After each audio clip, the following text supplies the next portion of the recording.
क्या हुआ बेटा, सब ठीक तो है ना? अंकल, शायद ये आवाज आपके स्टिक के कारण आ रही है। अच्छा, इसको साइड में रख दीजिए। अच्छा अच्छा, ठीक है। अब आप जा सकते हैं।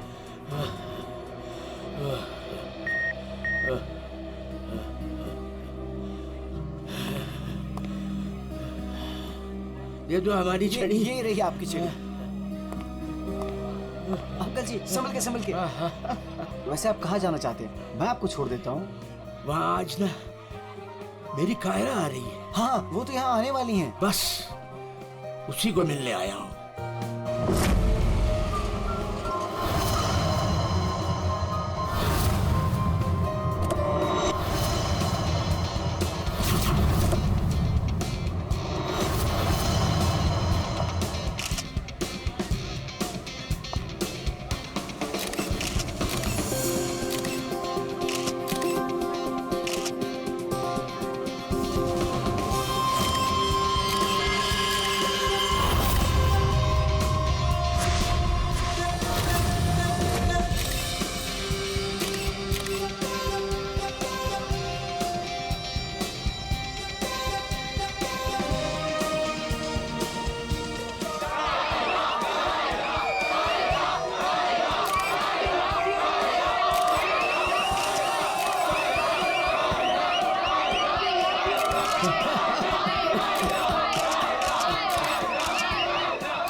Friends?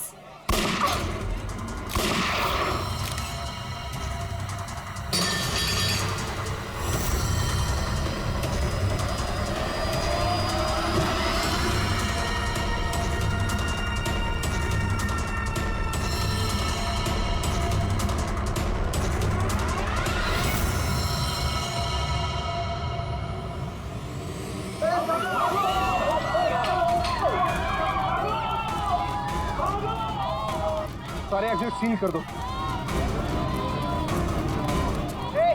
क्या हुआ? रोहित पकड़ इसको, मुंडे को।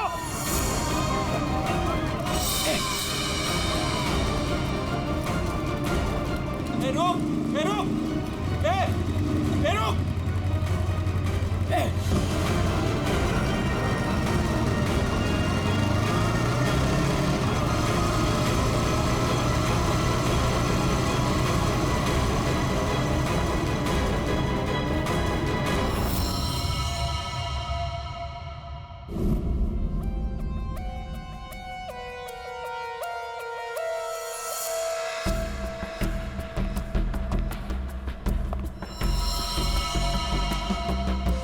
ये कैसे हो सकता?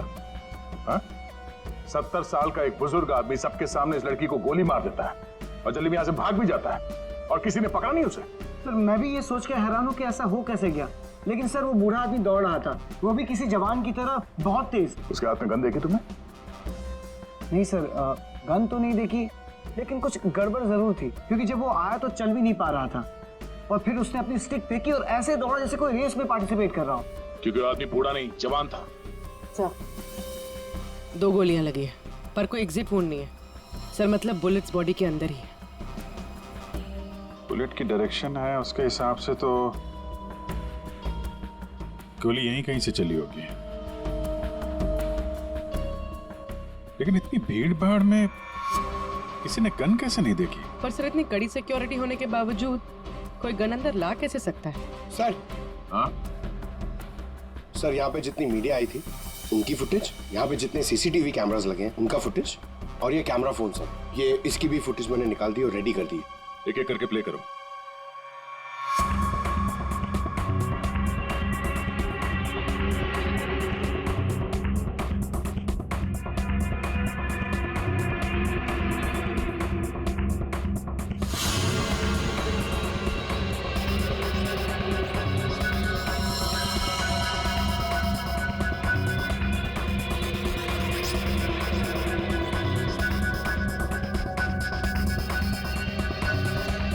फुटेज देख के तो यही लग रहा है कि गोली उसी तरफ से चली है जिस तरफ ये बुजुर्ग आदमी खड़ा था, मगर कहीं भी उसका हाथ दिख नहीं रहा है और ना ही गन।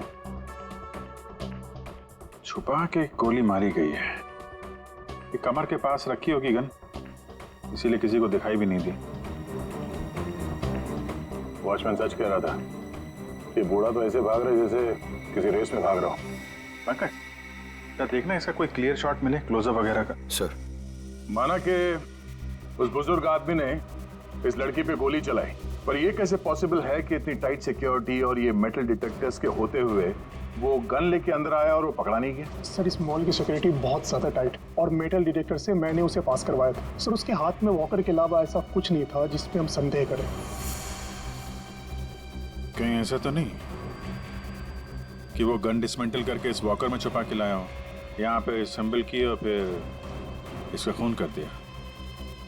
सर ऐसा बिल्कुल भी नहीं है, मैं पूरे टाइम उसके साथ था। उसने ऐसा कुछ भी नहीं किया जिस पे हमें संदेह हो या हमें लगे कुछ गलत कर रहा है।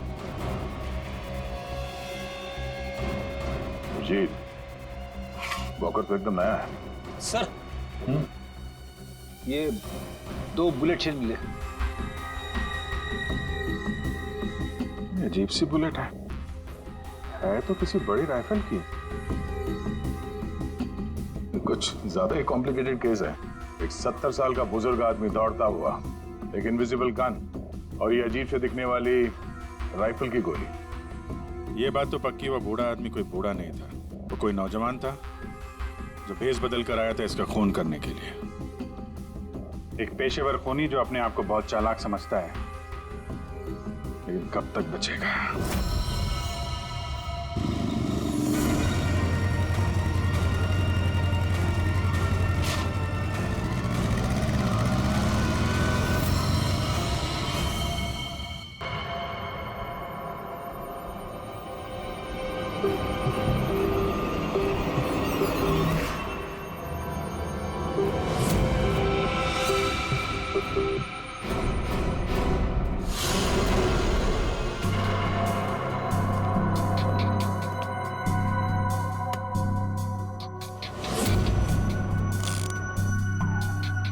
कमाल है, मेरे तो कुछ समझ में ही नहीं आ रहा है। सर मेरे भी। आखिर क्या कारण हो सकता है? काफी कंफ्यूजिंग है ना? वही तो मैं भी कह रहा हूँ तारिका, बहुत कंफ्यूजिंग है। क्या कंफ्यूजिंग है सर के? बॉस ये अभिजीत बिल्कुल सही कह रहा है। वो केसिंग राइफल की और जो बुलेट है ये .228 राइफल की बुलेट है, लेकिन कमाल की बात यह है कि इस बुलेट को काट करके .380 पिस्टल की बुलेट में कन्वर्ट कर दिया गया। मगर उसे फायदा क्या? अगर उसे .380 बुलेट चाहिए थी तो वो कहीं से भी ले सकता था। इतनी मेहनत करने की क्या जरूरत है? वही तो हम कह रहे हैं दया, इसीलिए तो बहुत कंफ्यूजिंग है। और सिर्फ इतना ही नहीं, हमें उन शेल्स में से केबीएस के कुछ मैटर्स भी मिले हैं। अब ये केबीएस क्या है? कैप्ट्रेलोन नाइट्राइल बुटाडीन स्ट्राइन। ये एक ऑयल बेस, तेल के ऊपर बेस किया हुआ प्लास्टिक होता है, बहुत ही मजबूत होता है, तो जो हमारी रोजमर्रा की जिंदगी में जो प्लास्टिक की चीजें इस्तेमाल होती हैं उसमें काम आता है। समझ में नहीं आ रहा है कि ये केबीएस मैटर बुलेट के शेल के अंदर कैसे? कहीं ऐसा तो नहीं कि ये बुलेट थी उस केबीएस मैटर के बॉक्स में रखी गई थी जिसकी वजह से वो उसके अंदर आ गए? ये भी हो सकता है बॉस। क्या मुझे कुछ टेस्ट और करने पड़ेंगे? जल्दी कर सारुण के, तब तक हम उन लोगों से मिलते जिन्हें कायरा से नफरत थी। हाँ, आई हेटेड कायरा।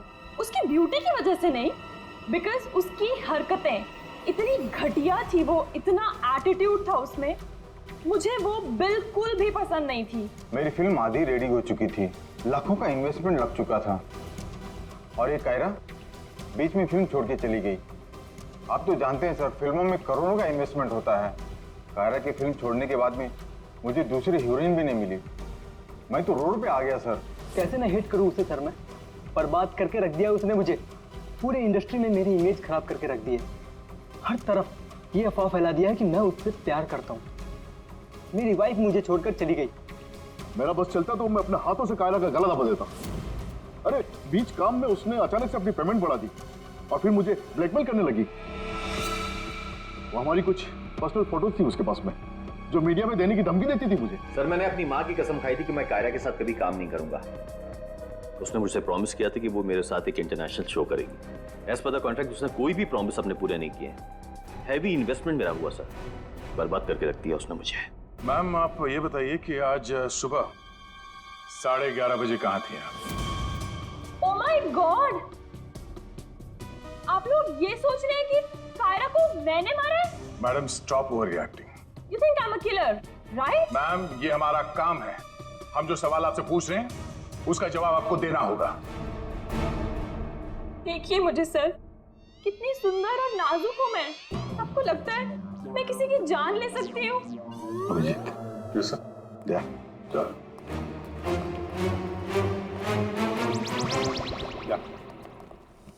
क्या लगता है? सर यहाँ जितने भी लोग हैं सबके पास कोई ना कोई मोटिवेशन है कायरा का खून करने के लिए। क्या किसने अभी समझ में नहीं आ रहा। और सर इन मोहतरमा की तरह हर कोई ड्रामा करने लगेगा तो पता लगाना और भी मुश्किल हो जाएगा। ये खूनी जो भी है बड़ा शातिर है। देखा कैसे होशियारी से और कितनी प्रोफेशनल तरीके से उसने कायरा का खून किया। कहीं ऐसा तो नहीं है कि इनमें से ही किसी ने इस प्रोफेशनल किलर को कॉन्ट्रैक्ट दे दिया कायरा को मारने का। मगर सर एक बात अभी समझ में नहीं आ रही कि इतनी टाइट सिक्योरिटी होने के बाद भी उन्हें गन कैसे अंदर ले गया। मुझसे पूछ लो ना भाई, संकट की इस घड़ी में हमेशा मैं ही तो तुम लोगों के काम आता। तो फिर बता, इनमें से कौन है जिसने कायरा का खून किया हो? नहीं, ये नहीं बता सकता। हाँ तो फिर? ये बता सकता हूँ कि कायरा की जान कैसे गई। तो फिर बता ना। कायरा के मर्डर में जिस गन का इस्तेमाल हुआ था वो असली गन नहीं थी, वो घोस्ट गन थी। अरे मगर ये घोस्ट गन क्या होती है? घोस्ट गन क्या? बस मैंने सोचा कि जब बुलेट अपने आप बनाई जा सकती है तो गन क्यों नहीं बनाई जा सकती? यार अपने हाथों से बनाई जाती तो फिर भी वो मेटल डिटेक्टर में पकड़ी तो जाती ना। सर अगर ये गन मेटल की ना हो, किसी और चीज से बनी हो तो? सारिका, गन तो मेटल की बनती है। और चलो मान लिया किसी दूसरी चीज से बनाई, तो वो गन जब बुलेट फायर होगी तो वो पिघलेगी नहीं। KBS plastic. KBS?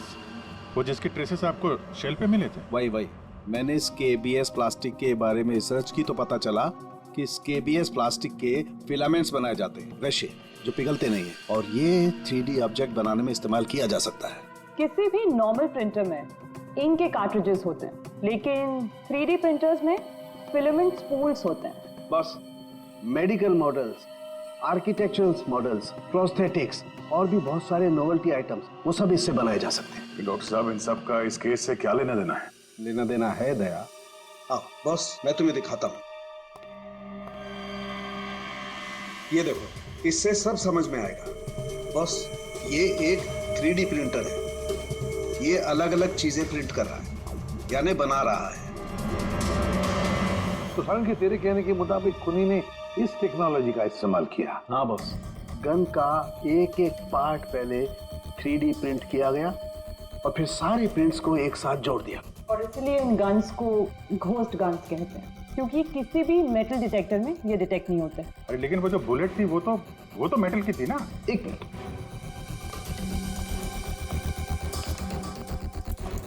बस ये मेरी घड़ी पूरी मेटल की है। अब मैं इस घड़ी को पहन के इस मेटल डिटेक्टर में से पास होता हूँ। इसने डिटेक्ट किया। अब इसी घड़ी को हम KBS प्लास्टिक के बॉक्स में रखकर पास करते हैं। ये KBS प्लास्टिक के बॉक्स में ये घड़ी गई अंदर और हम इस मेटल डिटेक्टर से इसको लेके जाते हैं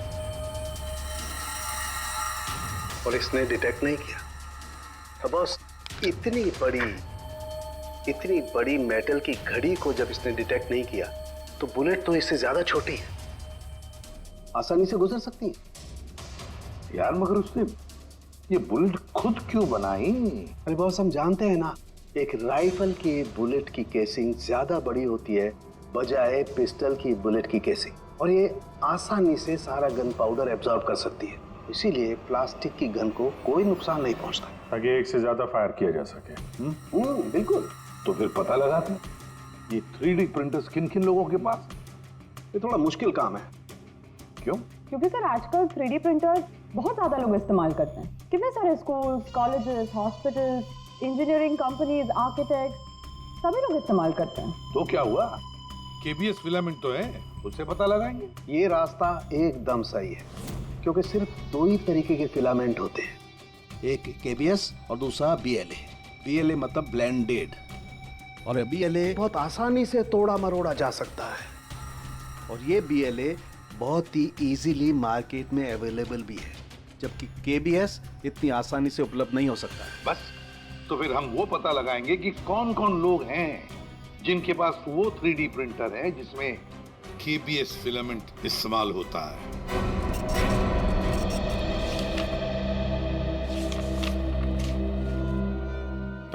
थैंक यू वेलकम। हाँ अभिजीत, कुछ पता चला? 4 लोगों के नाम मिले हैं जो ये व्हाइट कलर की केबीएस फिलामेंट 3D प्रिंटर्स में यूज करते हैं। आकाश, वीरेन, शैलेश और राजेश है स्पेक्टर डिजाइन फर्म का। चलो लग जाते हैं काम पे।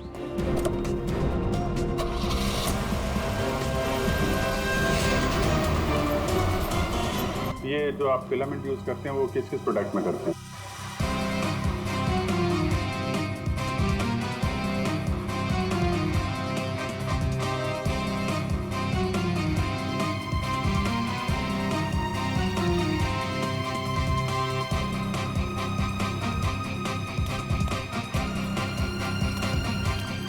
एक्सक्यूज मी सर, कहाँ जाना है आपको? यहाँ पे एक ऑफिस है स्पेक्टर डिजाइन फर्म, वहाँ जाना है। नहीं नहीं सर, इस नाम का यहाँ कुछ भी नहीं है। क्या? लगता है आप गलत एड्रेस पे आ गए। यार एड्रेस तो बिल्कुल सही है, यहाँ पे 405 नंबर फ्लैट में है वो ऑफिस। नहीं नहीं सर, यहाँ कोई डिजाइन फॉर्म नहीं है और इस बिल्डिंग में कोई ऑफिस भी नहीं खोल सकता। अगर गलती से किसी ने ऑफिस खोल भी दिया तो सोसाइटी उस पर फाइन लगा देगी। यहाँ से किसी भी बिजनेस का कोई वर्क का परमिशन नहीं है सर। तो ये 405 नंबर फ्लैट में रहता कौन है मालूम है? हाँ सर, 405 में एक लड़का रहता है, आनंद नाम है उसका। आनंद? हाँ, यहाँ का किराएदार है। सर आप पैसे नहीं जा सकते, रजिस्टर में एंट्री तो कर दीजिए आप। सर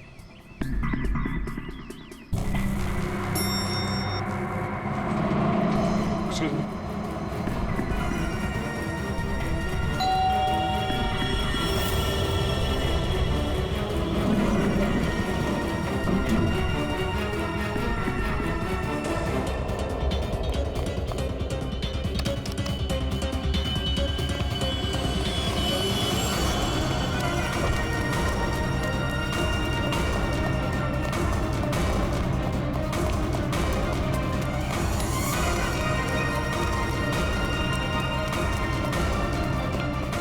वो लड़का कहाँ गया? आनंद?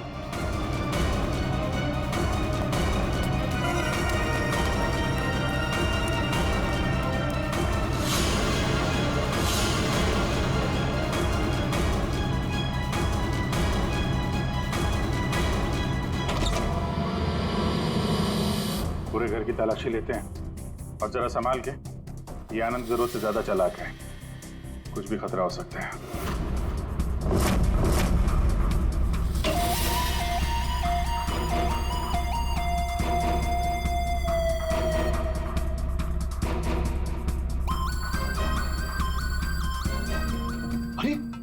सर जरा अंदर आइए, हमें कुछ मिला है। क्या है? ये देखिए।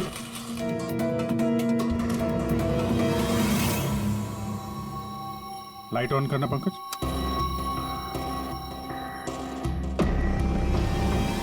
यहाँ पे तो पूरा वर्कशॉप खोल के रखा है।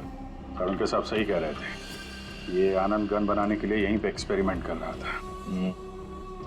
ये देखा, फिलामेंट। यही वो फार्मूला है जिससे यहाँ पे वो 3D प्रिंटिंग वाली गन बना रहा था। लगता है सबको पिघला कर बना रहा था सब।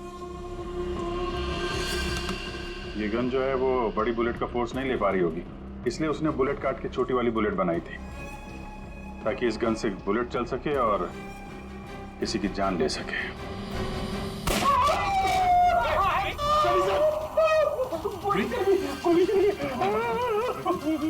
इसे हॉस्पिटल ले जाओ जल्दी। रेडी, बहस मत करो, ले जाओ।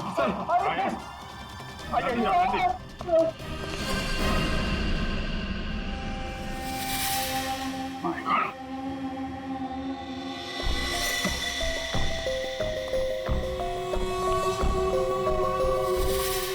इसमें सारी इंफॉर्मेशन होगी उसकी।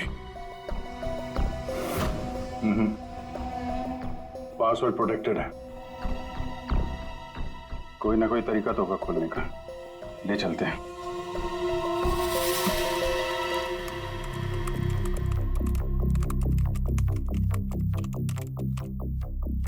Come on.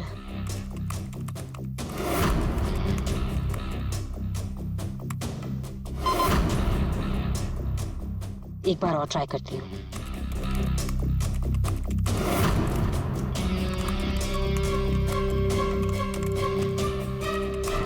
अलग अलग फॉर्मूला ट्राई कर रही हूँ, डिफरेंट कोडिंग्स भी ट्राई कर रही हूँ, लेकिन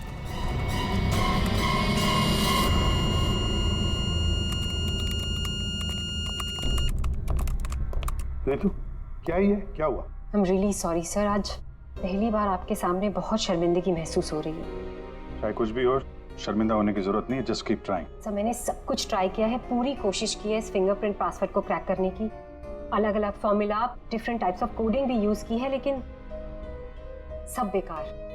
सर हम इसके हार्ड ड्राइव निकाल कर दूसरे लैपटॉप में लगा के शायद एक्सेस कर पाए। नहीं, हम ऐसा नहीं कर सकते क्योंकि जिसने ये फिंगरप्रिंट लॉक पासवर्ड बनाया है वो बहुत ही क्लेवर है। और अब हम अब क्या? सर हम 9 बार इनकरेक्ट पासवर्ड एंटर कर चुके हैं और ये पासवर्ड क्रैक नहीं कर पाए हैं।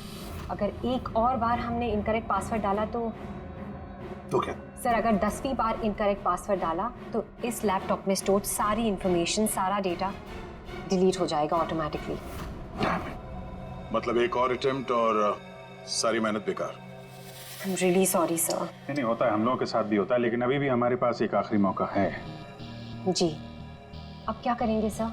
तो अब इसे खोलने के लिए हमें वो खूनी चाहिए। खूनी की जरूरत नहीं है हमें, सिर्फ अंगूठा चाहिए। लेकिन सर अगर खूनी को नहीं पकड़ेंगे तो उसका अंगूठा कहां से लाएंगे? साड़ुंखे है ना हमारे पास। डॉक्टर साहब हम एग्जैक्टली कर क्या रहे हैं? कांटे से कांटा निकाल रहे दया। उस क्रिमिनल ने टेक्नोलॉजी का इस्तेमाल किया था ना ये सब करने के लिए। बॉस, हम भी उसके खिलाफ टेक्नोलॉजी का ही इस्तेमाल करेंगे। सबसे पहले हम इस प्रिंटर पर से उस खूनी के सारे उंगलियों के निशान लेंगे और उसे अपने सिस्टम में सेव करेंगे, और उसके बाद उसके अंगूठे का एक 3D प्रिंट निकालेंगे। जब वो प्रिंट तैयार हो जाएगा तो जो फिंगरप्रिंट्स हमारे सिस्टम में सेव हैं उसमें से अंगूठे का फिंगरप्रिंट लेकर के इस 3D प्रिंट वाले अंगूठे पर सेट कर देंगे।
ये बन गया अंगूठा।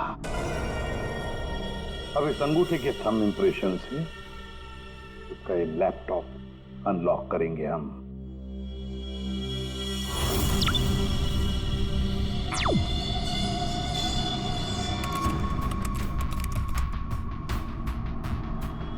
वाह सर, इस लैपटॉप में तो काफी सारी इंफॉर्मेशन है। ये डार्क वेब से कनेक्टेड है। Dark web? ये क्या होता है? ये टर्म पहले कभी सुना नहीं। जैसे क्रिमिनल्स के लिए अंडरवर्ल्ड एग्जिस्ट करता है, ठीक उसी तरह वेब और इंटरनेट के क्रिमिनल्स के लिए डार्क वेब होता है। काफी सारे साइबर क्राइम्स और अलग अलग तरह की क्रिमिनल एक्टिविटीज यहाँ होती है। वेब का अंडरवर्ल्ड, डार्क वेब। लेकिन ये इंटरनेट पर तो सब कोई भी कुछ भी एक्सेस कर सकता है। इस डार्क वेब में इन्वॉल्व क्रिमिनल्स ये पकड़े क्यों नहीं जाते? सर, आम लोग डार्क वेब को एक्सेस नहीं कर सकते। इसके लिए एक अलग तरह के सॉफ्टवेयर की जरूरत होती है। सर, उसकी हेल्प से जो भी लोग यहाँ एक्टिव हैं उन्हें एक्सेस किया जा सकता है।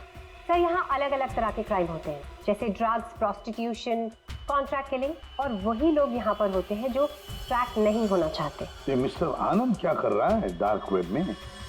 सर, ये एक प्रोफेशनल कॉन्ट्रैक्ट किलर है। ये अपनी सर्विसेज बेच रहा था यहाँ पर। सर, ये देखिए, ये इसकी वेबसाइट है, घोस्ट असैसिन।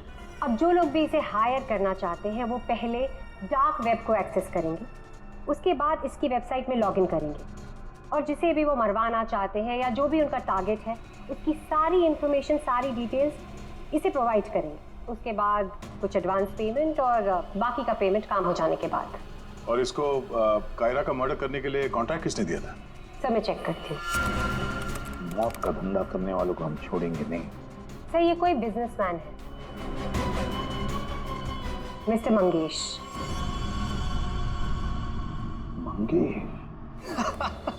अरे तुझे मालूम नहीं मैं कितना खुश हूँ। हाँ, सारी तैयारी हो गई। अच्छा, एक काम कर, मैं अभी गाड़ी में बैठ रहा हूँ, सीधे एयरपोर्ट आ रहा हूँ।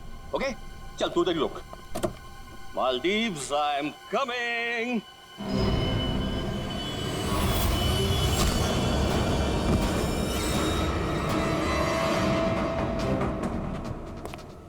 सॉरी मंगेश, तुम्हारी मालदीव्स की ट्रिप मैंने कैंसिल कर दी है।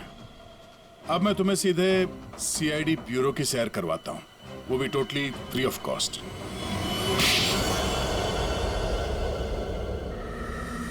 क्या करता मैं? बर्बाद हो गया था मैं। खत्म कर दिया था उस लड़की ने मुझे। कायरा ने मुझे बर्बाद कर दिया। एक हैवी अमाउंट दिया था मैंने इसको इंटरनेशनल शो के लिए,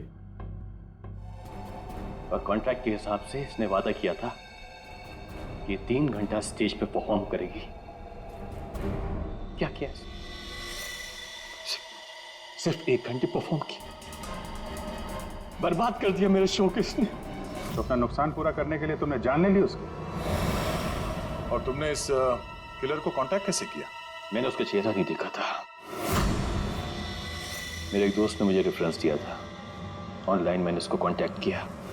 जिसका खून कराना था उसकी पूरी डिटेल्स, पूरी इंफॉर्मेशन, फोटोग्राफ्स एक छोटे से वीडियो में बना के भेज दी। फिर उसने अपना काम कर दिया। तुम कभी मिले नहीं उससे?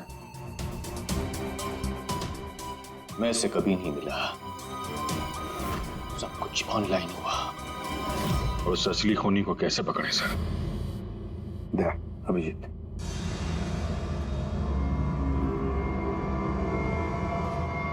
एक आइडिया आया है दिमाग में। नमस्कार, इस वक्त की सबसे बड़ी खबर कायरा मर्डर केस से आ रही है।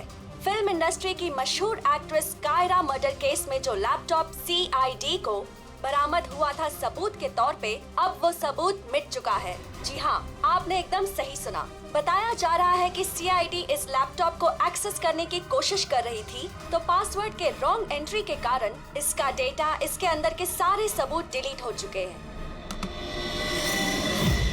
मंगेश जी, अब कांटेक्ट करना तुम्हारे उस घोस्ट असैसिन को कि तुम्हारा कोई कांटेक्ट है जो किसी और को मरवाना चाहता है। किसको?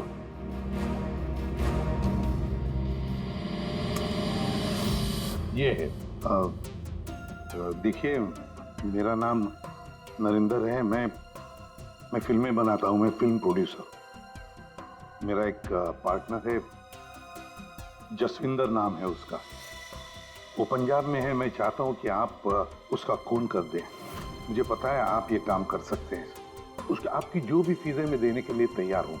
जसविंदर का फोटो और उसके सारी डिटेल मैं आपको भेज ही रहा हूँ। अब इस वीडियो को भेज दो तुम्हारे उस घोस्ट असैसिन को। सर, ये जसविंदर कौन है? सर, आप हम में से किसी को जसविंदर बनाना चाहते हैं? जसविंदर अभी आएगा, आता ही होगा। क्या बॉस, क्या बात है, क्यों बुलाया? अच्छा अच्छा। यार ऐसे मुस्कुरा के क्यों मार रहे हो? बता दो ना साफ साफ क्यों बुलाया है? देख साउंड, तुझे हमारे लिए जसविंदर बनना है। What? क्या मतलब क्या तुम्हारा? बताता हूँ। वो जो घोस्ट असैसिन है ना, कॉन्ट्रैक्ट किलर, उसको पकड़ने के लिए एक प्लान बनाया है। उस प्लान में तुम उसका विक्टिम बनेगा। नहीं भाई, अरे भाई ये बात सुन ले पहले। उसका विक्टिम बनेगा। वो कॉन्ट्रैक्ट किलर तुझे मारने आएगा। अच्छा, मतलब वो मुझे मारने आएगा और तुम लोग मुझे बचा लोगे और इस बीच में कहीं। अरे कुछ नहीं होगा, क्या हम लोग मर गए? तुम पर तो मुझे बिल्कुल भी विश्वास नहीं। नहीं सॉरी टू से बट यार, नहीं यार मुझे माफ कर दो यार प्लीज यार। मैं बोल रहा हूँ मैं अपनी लैब में ठीक हूँ ना, क्यों फंसा रहे हो यार तुम मुझे? नहीं, तू करेगा या नहीं करेगा? जब मैं घर पहुंचा रात के 11 बज रहे थे, मैंने देखा कि वो। ये लीजिए, वहां पे जाइए। Hi guys, just give your attention here now. Famous Punjabi film producer Jasvinder ji हमारे बीच। और आपने तो कल के न्यूज़पेपर में पढ़ा ही होगा कि वो अपनी अगली पंजाबी फिल्म की कास्टिंग कर रहे हैं, जिसके लिए वो male female lead actors, villain और कैरेक्टर एक्टर्स की तलाश में। तो आप लोग अपनी स्क्रिप्ट रेडी कर लीजिए, वो आते ही होंगे। And let me tell you, he is a very very busy man. All the best. Thank you. अरे सर आ गए। सत श्री अकाल जी साਰਿਆਂ ਨੂੰ, सत श्री अकाल। रुको बेबी। सर देखो बेबी, पहले कैंडिडेट को 5 मिनट के बाद मेरे रूम के भेज लो। हाँ चलो जी, सत श्री अकाल। चलो मेरा तैयार है, मेरा तैयार है। सर बैठ जाइए, मैं बताता हूँ। सर 5 मिनट में बैठ जाइए, आप लोग बैठ जाइए।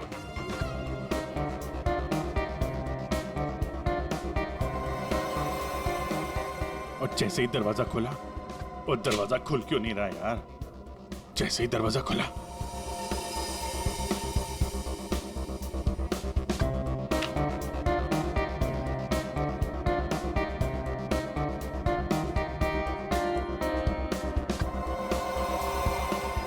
हैंडसम, किस कैरेक्टर के लिए आया? सर। हाँ जी सर, वो लोग रेडी हैं। हाँ तो भेजो भेजो भेजो। Okay okay. अरे तुमको तो लीड करना चाहिए यार। क्या नाम है आपका? प्रतीक। प्रतीक।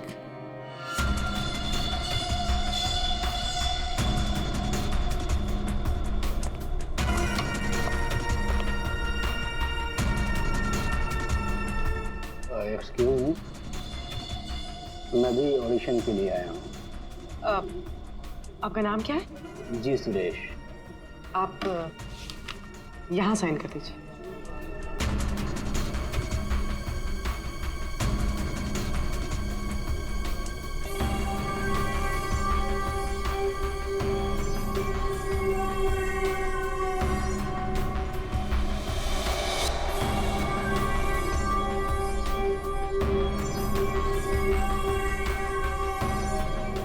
अंकिल ने फॉर्म भर दिया? हाँ। आइए अंकिल, आपका ऑडिशन पहले लेते हैं। स्क्रिप्ट? स्क्रिप्ट अंदर ही दे देंगे। इनका नंबर लग गया। नहीं, वो हीरोइन के फादर का रोल है ना, उसके लिए परफेक्ट है, इसलिए। नहीं, मैं बहुत देर से खड़ा हुआ था इसके लिए। नहीं नहीं, आप तो हीरो मटेरियल है सर, आपका बाद में लेते हैं। आइए अंकिल। कोई प्रॉब्लम नहीं, कोई प्रॉब्लम नहीं। आइए, सीनियर सिटीजन है भाई, समझा करो।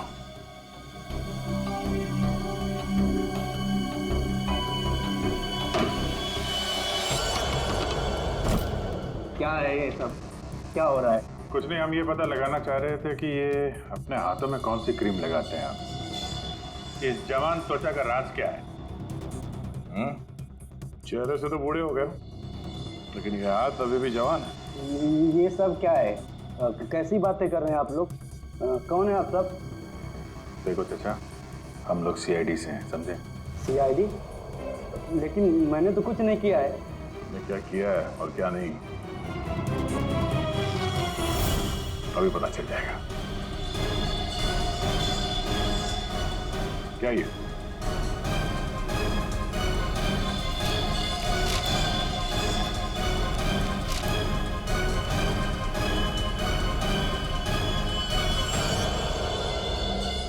ये बेस बदल के यहाँ क्यों आए थे तुम? हैं? ये सब दाढ़ी वाड़ी लगा के क्या कर रहे थे आप?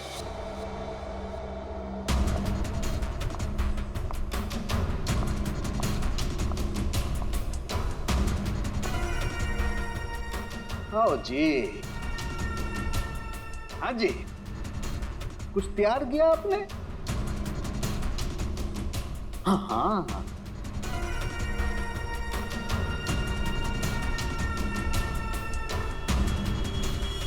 बहुत बढ़िया। हाँ सर, मैं तो बस एक एक्टर हूँ। रंगमंच थिएटर के बाहर एक एक्टर मिला था, उसने मुझे बताया कि इधर ऑडिशंस चल रहे हैं, 60 साल के ऊपर का एक कैरेक्टर है, अगर मैं गेटअप चेंज करके जाऊँ तो मुझे वो रोल मिल जाएगा। और उसने ये भी बताया कि प्रोड्यूसर साहब को मिठाई बहुत पसंद है, इसलिए मैं सबसे फेमस मिठाई वाले से ये मिठाई लेके आया।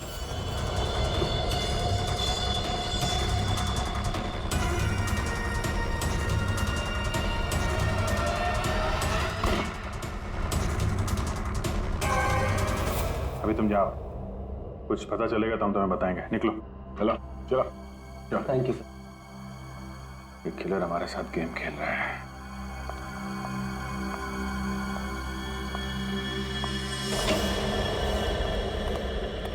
अंकिल ने बहुत अच्छा ऑडिशन दिया, रोल पक्का।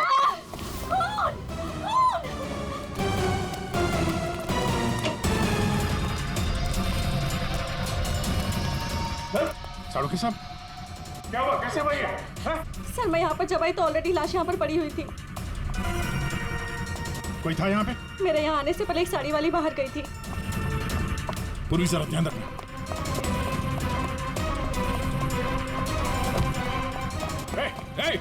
हटिए, रुक। एक मिनट। चल हट। Excuse me. रुक।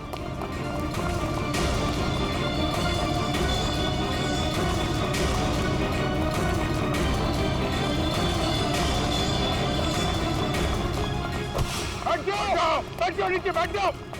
बस, खेल खत्म तुम्हारा।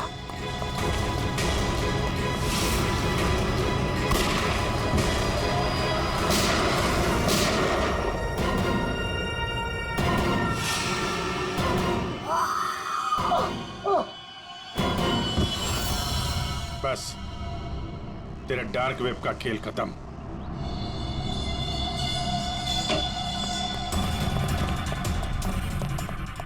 के साथ सर सांस नहीं चल रही है सर। एम्बुलेंस फोन करो जल्दी। के साथ। अरे छोड़ दो दे। हाँ? छोड़ दो। अरे गिरा मत देना यार, अरे गिरा मत देना। क्या नाटक कर रहे हैं आप ये? हैं? खून कहाँ है? क्या नाटक कर रहे हैं आप? क्यों भाई, तुमने मुझसे इतना लंबा चौड़ा नाटक करवाया यार, जरा सा मैंने भी एडिशन कर दिया नाटक का यार। सर आपने ये सब किया कैसे? अरे सालू के नाम है ना मेरा। ये देखो, बुलेट प्रूफ जैकेट। और बताऊं, ये मेरी पगड़ी देखो, ये भी बुलेट प्रूफ है। और भाई साहब ये जो चश्मा है ना, गोली इसमें भी नहीं लग सकती है, ये बुलेट प्रूफ ग्लासेस है। और झटका तू, ये जो मेरी दाढ़ी है ना भैया, दाढ़ी का भी इंसान है बुलेट प्रूफ। वो तो ठीक है सर, आपके चक्कर में हम लोगों का हार्ट अटैक हो जाता तो